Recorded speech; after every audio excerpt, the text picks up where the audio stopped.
Most people think the moment he pulls away is the moment the story ends. It isn't. For you, it may feel like the end because you're the one left with the quiet, replaying that exact phrase he used, trying to decide if you misunderstood, trying to work out whether I'm not ready, I need space, or I'm just not feeling it in the same way. Was honesty, cowardice, kindness, or just a softer version of rejection? But for him, especially if he leans avoidant, the story often begins after you stop reaching, after the last message, after the warmth disappears, after he feels the absence where your energy used to be. And here's something most people don't see coming. What hurts you most in the beginning is not always the rejection itself. It's the confusion. It's the way rejection wrapped itself in ambiguity. It's that he didn't slam a door. He left it slightly open. He let air through. Just enough for you to wonder if there was still a chance. Just enough for you to keep one part of your heart standing in the wings, waiting to be called back on stage. So now you're not only grieving him, you're grieving the version of the narrative that made you feel safe. The one where if you stayed warm enough, patient enough, understanding enough, selfless enough, he would eventually arrive. And that is a very different kind of pain, because you are not just mourning a man. You are mourning the choreography you performed in the hope of finally being chosen. Here's the truth. When an avoidant realizes you don't care anymore, what unsettles him is not always the loss of a relationship he was prepared to fight for. It is often the loss of access, the loss of orbit, the loss of the emotional cushion he thought would still be there when he needed reassurance, attention, softness, or the occasional reminder that someone still saw him as special. He may not have wanted the full weight of love. He may not have wanted responsibility, consistency, or the standard that real intimacy demands, but he still wanted the orbit. He still wanted you close enough to feel your warmth and far enough away that he never had to name what he was doing. That is why your silence can create a power shift he never prepared for. Let me be clear about one thing. This is not a game. This is not a trick designed to manipulate him into a reunion. I'm not telling you to go silent so he panics and runs back with flowers and a speech. I'm telling you something much more sober than that. When you finally stop caring in the way you used to care, when you stop managing his limitations for him, when you stop trying to decode emotional immaturity as if it were depth, something in the dynamic changes whether he likes it or not. Because the old script depended on your participation. It depended on you asking, forgiving, waiting, hoping, softening, reopening the door, lowering the boundary, and calling it love. When you stop doing that, his narrative no longer has a co-author. Picture this. It's 11 at night. Your phone is face down on the nightstand. You've had a long day, but the day isn't really the thing. The thing is that your mind keeps going back to that conversation, his tone, the way he looked almost gentle while he was backing away, the way you nodded as if you understood, because part of you wanted to seem mature, calm, unneedy, evolved. And now you're alone with the cost of that composure. You want to text him one perfect sentence that makes him understand what he threw away. You want to ask a cleaner question, present a better argument, offer a more elegant version of your heart. And at the same time, another part of you already knows the answer. If he needed a better explanation in order to choose you, he was never choosing you with the kind of self-respect and certainty you deserve. Here's what most people miss. The avoidant does not process loss in the same moment you do. You feel it first because you were present first. You were invested first. You were willing to name what this meant first. He often feels relief first. Space, distance, the upper hand, the illusion that he has escaped discomfort. And because he feels relief, you mistake his calm for certainty. You think he's fine. He's moved on. He never cared.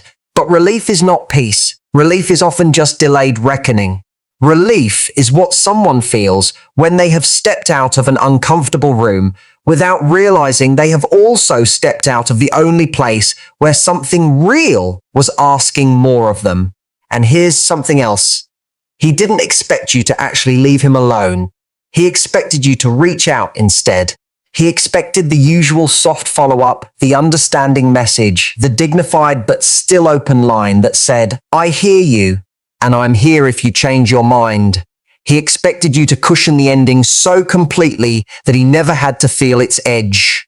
And when that message doesn't come, when the silence arrives instead, it does something very different from what people think. It doesn't merely create mystery.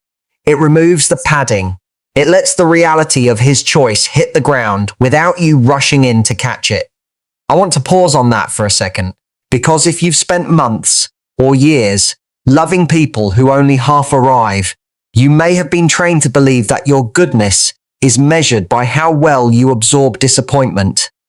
You may have learned to call tolerance compassion. You may have learned to call confusion patience. You may even have learned to call the bare minimum a promising start. So when you finally pull back, it feels wrong. It feels harsh. It feels like you are abandoning someone who simply has wounds, fears, history, emotional immaturity, whatever label you've used to explain his inconsistency. But there is a profound difference between understanding someone's pain and volunteering to become its furniture. One is empathy. The other is self-abandonment. Now, let me explain something slowly. The avoidant often lives in two worlds at once. In one world, intimacy feels desirable. He wants closeness, admiration, affection, the glow of being known, the comfort of someone who believes in him. In the other world, intimacy feels like exposure, demand, responsibility, and the possibility of being seen beyond the version of himself he can control. So he moves toward you and away from you. He draws warmth from your presence, then flinches at your expectations. He likes being wanted, but he resents the gravity that comes with being chosen. He wants the benefits of connection without the reckoning of commitment. That is why the pattern can feel so maddening. You were not imagining the warmth. It was real, but so was the withdrawal. And the two together created a dynamic where you kept trying to solve a problem he was still committed to producing. He didn't expect you to stop making it easier for him. He expected you to keep interpreting him generously instead. He expected you to translate silence into overwhelm, distance into fear, inconsistency into confusion, and indecision into depth. He expected you to tell yourself, he does care, he's just complicated. And maybe he is. But complicated is not the same as available.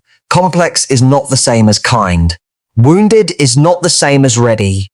Those distinctions matter because your dignity disappears the moment you start awarding gold medals for emotional effort that never becomes emotional action. This is the part nobody's going to like hearing. Some women stay emotionally attached not because the man is extraordinary, but because the ambiguity is addictive. Certainty would force grief. Ambiguity allows fantasy. If he says no cleanly, you hurt, you cry, you begin again. If he says, I don't know, part of you remains on hold. And being on hold can feel safer than being heartbroken, because at least while you are waiting, you don't have to face the void of starting over. But the price of that delay is enormous. You lend your self-worth to someone who has not earned that loan. You allow his uncertainty to become the weather system of your life. You give him the spotlight while calling it patience. And here's the thing. The moment you genuinely stop caring in the old way, not performatively, not as a tactic, but because something in you finally says no more, that emotional supply begins to dry up. He notices. Does he notice instantly every time? No. Sometimes it takes days, sometimes weeks, sometimes longer. Why? Because an avoidant is skilled at distraction. He can outrun feeling for a while. He can fill the silence with work, noise, travel, flirtation, busyness, scrolling, the next almost connection. But eventually, life quiets down. And when life quiets down, the absence you left behind does not feel like drama. It feels like a sitting room in a house he thought he understood. Think about it like this.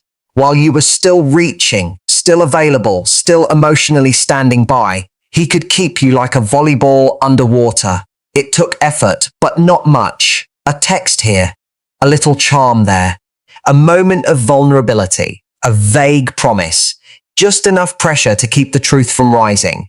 But the second you stop pressing yourself downward for his comfort, everything comes up. The reality of what he chose, the reality of what he didn't build, the reality that you may no longer be sitting where he left you. And that is unsettling in a way he may never admit out loud. He didn't expect you to have a boundary. He expected you to have an explanation instead. He expected another conversation, another analysis, another chance to clarify his feelings while you quietly protected his image. He expected you to keep helping him look better than his behavior deserved. And when that doesn't happen, when you simply step back with dignity, something shifts inside him. Because a boundary forces definition. It exposes the gap between what he enjoyed and what he was willing to sustain. It turns a vague situation into a real one. And real situations are much harder for avoidant people to hide inside. Here's what's actually happening underneath all of this. Your silence becomes a mirror, not a punishment. A mirror. When you were still talking, still trying, still offering warmth, he could focus on your energy, your questions, your availability, your emotion. He could make you the stage and himself the reluctant actor. But when you leave the stage, when the spotlight goes out, he is left with himself. He is left with his own energy, his own choices, his own limitations. And for someone who has spent a lifetime avoiding internal discomfort, that can feel louder than any confrontation. What does he start to wonder? Whether you're angry, whether you've met someone else, whether you ever cared as much as he thought, whether he misjudged his importance to you. And here's the thing. The wondering is what undoes him. Not because uncertainty is romantic, but because he is now feeling what he once outsourced to you. You were the one wondering before.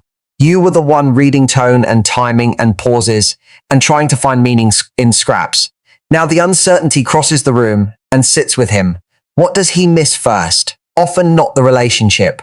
The access, the instant line to your warmth, the reassurance that he still mattered in your world, even when he gave you very little in return. And here's the truth that matters because it shows you something. He may not have loved you in the way you deserved, but he grew used to being emotionally held by you. That is why the absence lands with such strange weight. He is not only missing you, he is missing the version of himself that felt buffered by your care. Now let me walk through this with you one piece at a time. Silence is not powerful because it is mysterious in some theatrical sense. It is powerful because it stops the old pattern from refreshing itself. Every time you texted, every time you checked in, every time you softened after he withdrew, you gave the pattern fresh oxygen. You reset the dynamic. You said, in effect, the consequences of your distance will once again be managed by my tenderness. When you stop doing that, the pattern has to breathe its own air. And most patterns built on avoidance do not survive that exposure very well. He didn't expect you to reclaim your life. He expected you to remain available in the wings instead. He expected you to hover just beyond the scene, emotionally dressed and waiting, ready to step back in if he had a lonely evening or a sudden surge of nostalgia. He expected your care to remain on standby because it had before. And when that standby light goes dark, when the orbit breaks, when you are no longer emotionally parked around his indecision, he has to confront a possibility he never had the courage to name, that he may have lost someone whose value was invisible to him only because she stayed too close. And here's something most people don't see. The quiet after you leave becomes an evolving space in his mind. At first, it is just a little void, the kind of empty space people assume they wanted. Then it becomes an echo, a sentence you didn't send, a warmth that is no longer there when he reaches for his phone. Then the echo turns into weight, because repetition makes things heavier. He notices that you are not where you used to be. The missing is no longer abstract, it has shape. Then the weight becomes inquiry. Why isn't she chasing? Why does it feel different this time? Why does her absence feel more final than my words were? And inquiry, if he cannot numb it quickly enough, becomes reckoning, because now he has to sit with a room he designed and cannot control. He thought he wanted space. He did not realize he was building a glass terrarium in which he would eventually have to watch his own choices reflected back at him from every angle. That is the mechanism nobody explains. The silence he thought he wanted becomes the silence that exposes him. The freedom he thought he was gaining becomes the mirror that shows him how much of his confidence depended on your continued presence. The distance he asked for becomes the void that no longer flatters him. And the reason it can feel so magnetic to him at that point is not because you have become a trickster figure in his story. It is because you have become real. You are no longer arranging your energy around his avoidance. You are no longer auditioning for the role of understanding woman who makes no demands. You are simply gone from the old stage. And reality, when it finally arrives, has more magnetism than all the chasing in the world. I'm going to say something, and some of you will disagree. Sometimes when an avoidant realizes you don't care anymore, he doesn't come back in any dramatic way. He doesn't send a paragraph. He doesn't make a speech. He just feels it quietly, privately, inconveniently. He carries the echo. He checks your name. He wonders. He compares. He reaches for the emotional warmth that used to be available and discovers the shelf is empty. That matters even if you never get proof, because your healing cannot be built on his visible regret. If you require evidence of his reckoning in order to move on, he is still controlling the narrative. And here's the harder truth beneath that. A lot of women don't actually want him back. They want the verdict reversed. They want him to realize. They want him to say, I was wrong. You mattered. I felt your absence. You were not too much. I was simply too limited. And I understand that. Of course you want that. You gave real love to someone who returned only partial presence. But your life cannot remain suspended until a man develops the emotional vocabulary to explain the pain he caused. That is too much permission to hand over. That is too much of your dignity resting in someone else's maturity level. What is your silence doing to you? That is the better question. And here's the answer. It is returning you to yourself. Not instantly, not painlessly, but steadily. Every day you do not reach for someone who has already shown you the standard they are willing to live at. You reclaim a little self-respect. Every day you refuse to bargain against your own self-worth. You teach your nervous system something new. You teach it that longing does not require surrender. You teach it that missing someone is not a mandate to lower the boundary. You teach it that care without reciprocity is not romance. It is erosion. Here's what most people miss about heartbreak. The first version of you after rejection is not the final version of you.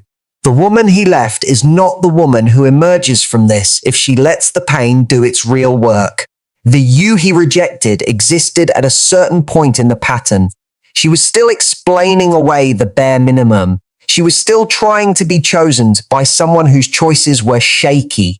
She was still willing to live in his narrative. But if you stay with yourself now, if you stop trying to force a comeback before the lesson is integrated, you will become someone he has never actually met. Not because you turn cold, not because you become cynical. Because your standard changes, your eyes change, your energy changes. You become harder to pull into orbit because you no longer confuse attention with intention. He didn't expect you to evolve beyond the version of you he knew. He expected you to remain emotionally preserved in the place he left you instead. He expected that if he returned, he would find the same opening, the same ache, the same willingness to decode him. He expected continuity, but real pain, if honored, changes a person. It makes her more discerning, more settled, less willing to perform for crumbs, more sensitive to the difference between chemistry and character. So when he later thinks of the reunion, if he thinks of it at all, he often imagines access to an old version of you that no longer exists. I need you to hear me on this. Your silence is not only saying something to him, it is saying something to you. It is saying, I will no longer chase people who have to lose me to study my value. It is saying, my self-respect cannot be conditional on someone else's readiness. It is saying, I do not have to disappear into compassion every time someone offers me ambiguity. That is a profound internal reset, Because up to this point, your pattern may have been to use love as an argument, to prove, persuade, soften, accommodate, rescue. Silence breaks that script. It tells your own heart that dignity is not something you talk about after the fact. It is something you practice in the moment you most want to abandon it. And here's the thing. People often misunderstand self-respect as hardness. It isn't. Self-respect is a form of orientation. It is the ability to remain facing your own truth, even when someone else would benefit from your confusion. It is not dramatic. It is not loud. It does not announce itself with speeches. It simply refuses to kneel before the bare minimum. That is why it can feel so magnetic. Not because you become inaccessible, but because you become congruent.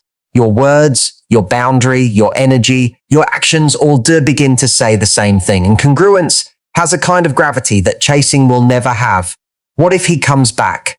Then you look at behavior, not longing.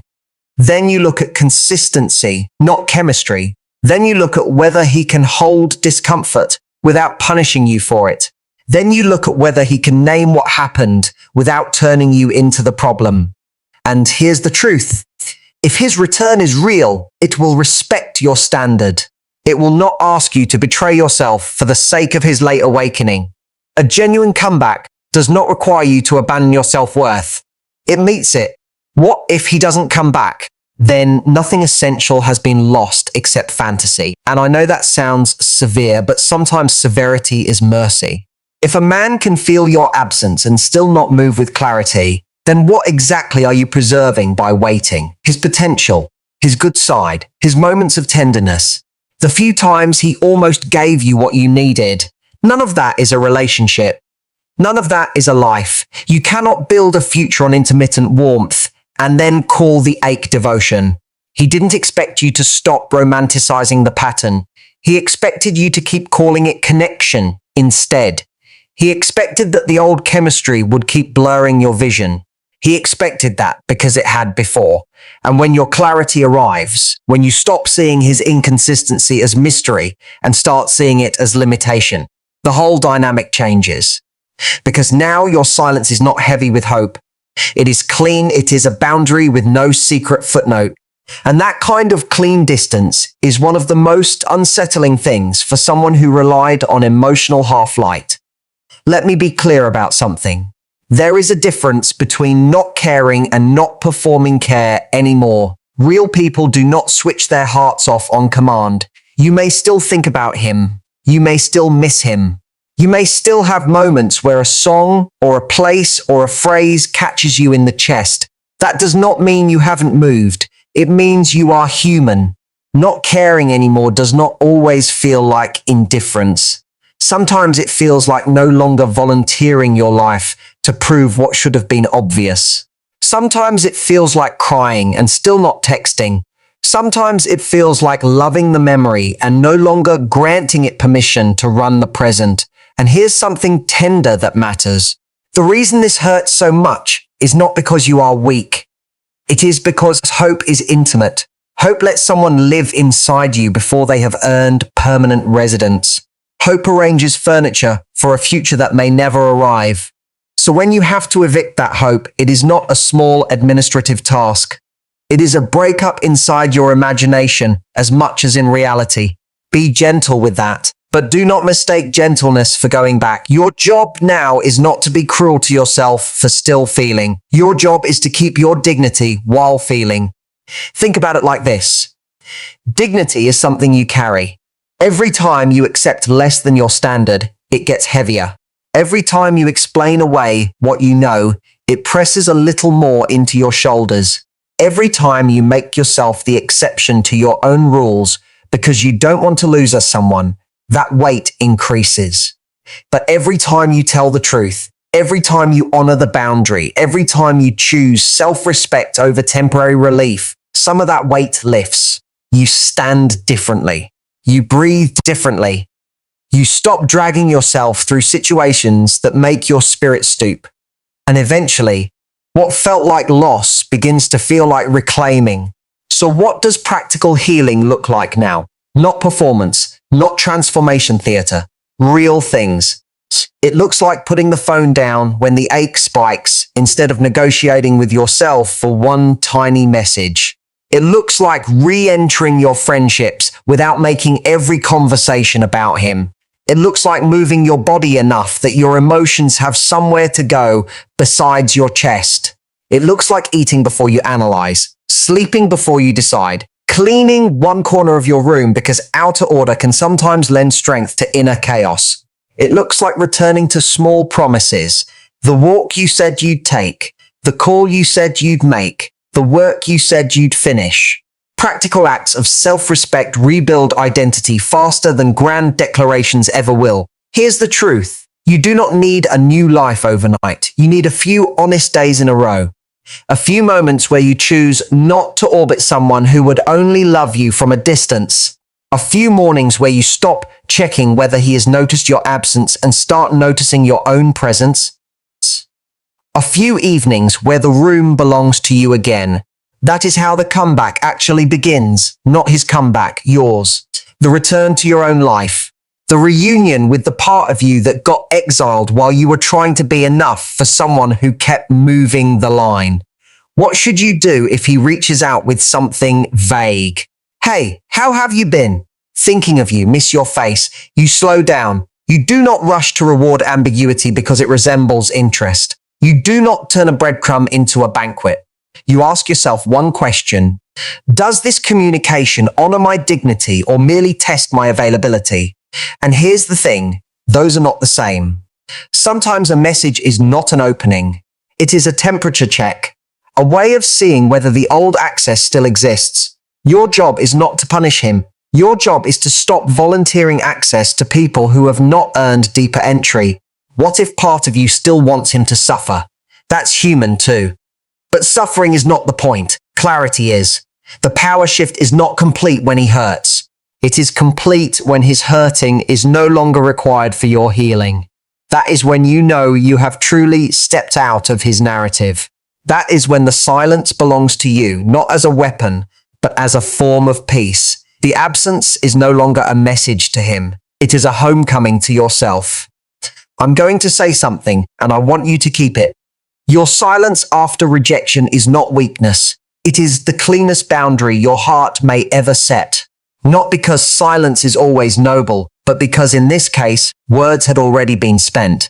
Explanations had already been offered. Chances had already been made. What remained was not more language. What remained was alignment. And alignment is often quiet. Here's what most people miss in the final chapter of all this. When an avoidant realizes you don't care anymore, he is not just confronting your absence. He is confronting the end of an arrangement that flattered his distance. He is confronting the fact that someone he thought would remain emotionally available has become unavailable to the old pattern.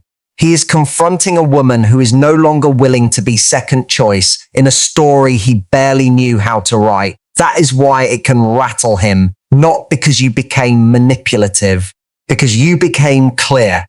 And here is the deeper victory. You are no longer trying to prove that you were worth choosing. You are learning to choose in a way that reflects your self-worth. That is different. That is everything. Because once that lesson lands in your bones, the whole landscape of love changes. You stop asking who is captivated by your warmth and start asking who can meet it with steadiness. You stop being seduced by mystery and start being moved by consistency. You stop calling emotional immaturity depth just because it is wrapped in vulnerability. You begin to see, and seeing is where freedom starts. He didn't expect you to become someone who could walk away with love and still keep your self-respect. He expected you to confuse love with remaining instead. He expected your feelings to overrule your standard because perhaps they had before. But there comes a moment in a woman's life when she gets tired of betraying herself for the sake of being understood as kind. She gets tired of performing patience for men who call their limitations honesty. She gets tired of waiting in the wings for a part that never becomes a life. And when that moment arrives, she does not always look dramatic. Often she just looks calm. That calm is the end of the old pattern. So if tonight you are sitting there replaying what happened, wondering whether he feels your absence, wondering whether silence matters, wondering whether he is thinking of you, I want to answer the question underneath the question. Yes, your absence can matter. Yes, silence can create an echo in him. Yes, he may feel the void much later than you wanted and in a way he never properly explains. But the more important truth is that your silence matters because of what it protects in you, your dignity, your self-respect, your standard. Those are not abstract words. They are the architecture of every love you will ever accept again. And here's the thing. The day may come when you no longer care whether he realized it. Not because he was nothing, not because it never mattered, but because you finally became more interested in your own life than in his delayed awakening. That is the real power shift. That is reclaiming. Not getting the upper hand over him, but taking your hands off a dynamic that was draining the life out of you. Let the silence do what it does. Let it remove the padding. Let it expose the pattern. Let it return you to yourself. You do not have to chase someone into maturity. You do not have to audition for basic care. You do not have to remain in orbit around a man who benefits from your confusion. Keep your dignity. Keep your self-respect. Keep your standard. If he realizes what he lost, that is his reckoning. If he doesn't, that is still not your burden. Your silence is not the end of your story. It is the moment your life stops asking for permission.